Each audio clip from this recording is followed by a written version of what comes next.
అందరికీ నమస్కారం. ఈసారి అసెంబ్లీ ఏళ్ళొచ్చిన తర్వాత మీకు అప్డేట్ చేయాలన్న ఉద్దేశంతో 16వ అసెంబ్లీ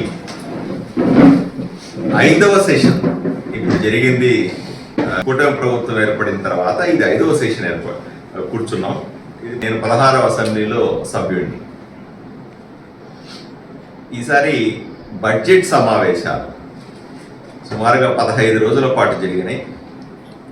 చాలా ప్రతిష్టాత్మకంగా రాష్ట్ర ప్రభుత్వం 3,32,000 కోట్ల రూపాయలతో బడ్జెట్ ప్రవేశపెట్టి బడ్జెట్ మీద పూర్తి అనుమతి వివిధ శాఖలకు కేటాయించమని సభ్యులను అడగడం అన్నది ఆనవాయితీ. మనకందరికీ తెలుసు, ఫిబ్రవరి 1వ తారీఖున కేంద్ర ప్రభుత్వానికి సంబంధించిన బడ్జెట్ కూడా విడుదలైంది. సుమారుగా 53,47,000 కోట్ల రూపాయలతో కేంద్ర ప్రభుత్వం బడ్జెట్ని విడుదల చేస్తే రాష్ట్ర ప్రభుత్వం ఫిబ్రవరి 14న 3,32,000 కోట్లతో బడ్జెట్ని ప్రవేశపెట్టింది, అనుమతి పొందింది.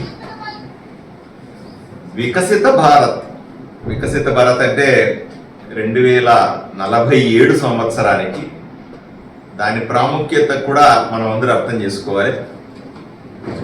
అప్పటికి మనకు 1947లో స్వాతంత్రం వస్తే 2047కి 100 సంవత్సరాలు మనము స్వాతంత్రాన్ని పూర్తి చేసుకుంటాం.